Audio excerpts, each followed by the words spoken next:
নমস্কার বন্ধুরা, বড়দের প্রণাম আর ছোটদের ভালোবাসা নিয়ে শর্মিষ্ঠা রান্না করে আপনাদের স্বাগত। আজকে আমি এই যে লাউ শাক নিয়েছি। লাউ শাক আমি বাটা করব। এরকম তার জন্য নিয়েছি এখানে কালো জিরে, 4 কোয়া রসুন, 4টে কাঁচা লঙ্কা, এখানে পেঁয়াজ কুচি করে নিয়েছি, এগুলো ভেজে নেব। আর লাউ শাকটা দেখুন কি সুন্দর কচি কচি, এগুলো কুচি করে কেটে নেব। ব্যাস। তো দেখুন বন্ধুরা, আমি লাউ শাকটা কুচি করে কেটে নিয়েছি, এবার এটা ভেজে নেব। কড়াটা বসিয়ে দিয়েছি, একে তেল দিয়ে দেব। তেলটা গরম হয়ে গেছে, এইখানে আমি পেঁয়াজটা দিয়ে দেব। পেঁয়াজ রসুনটা দিয়ে দিলাম, ভেজে নেব লাল লাল করে। পেঁয়াজটা ভাজা হয়ে গেছে, এবার কালো জিরেটা দিয়ে দেবো। কালো জিরেটাও একটু নেড়ে নেব। কালো জিরেটাও ভাজা হয়ে গেছে, এর মধ্যেই লাউ শাকটা দিয়ে দেবো। এর মধ্যে লাউ শাক আর কাঁচা লঙ্কাটা দিয়ে দিলাম। এবার এটাকে নেড়ে নেড়ে নুন দিয়ে দেবো, আন্দাজ মতো নুনটা দিয়ে দিলাম। দিয়ে এটাকে 5-6 মিনিট মতো লাউ শাকটা ভেজে নেব। দেখুন এরকম করে ভেজে নেব ভালো করে।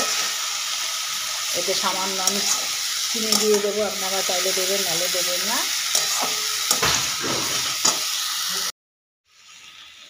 দেখুন বন্ধুরা, শাকটা ভাজা হয়ে গেছে, এবার তুলে নেব।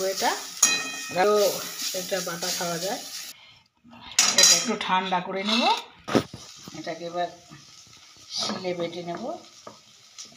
এই বাটাটা খেতে খুব ভালো লাগে, আপনারা সেদ্ধ করেও এটা বাটতে পারেন। এটা বেটে নেব।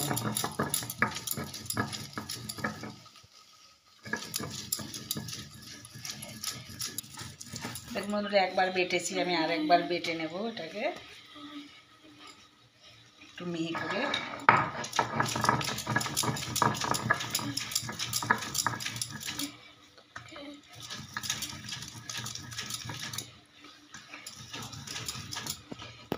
দেখুন বন্ধুরা, বাটা হয়ে গেছে আমার।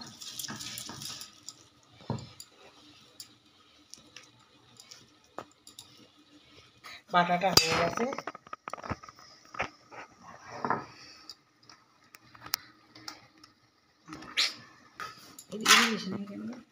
দেখুন বন্ধুরা, এই লাউ শাক পাতা বাটাটা যদি আপনাদের ভালো লাগে, আপনারা আমার চ্যানেলটাকে সাবস্ক্রাইব করবেন, লাইক করবেন, শেয়ার করবেন, কমেন্ট করে জানাবেন এই ভেজে লাউ শাক বাটাটা কেমন হলো। ভিডিওটা এখানেই শেষ করলাম। নমস্কার।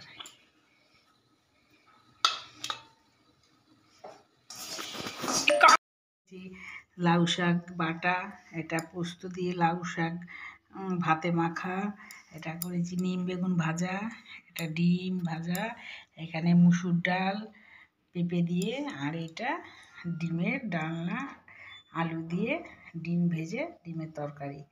এই ভিডিওটা যদি ভালো লাগে, আপনারা আমার চ্যানেলটাকে সাবস্ক্রাইব করবেন।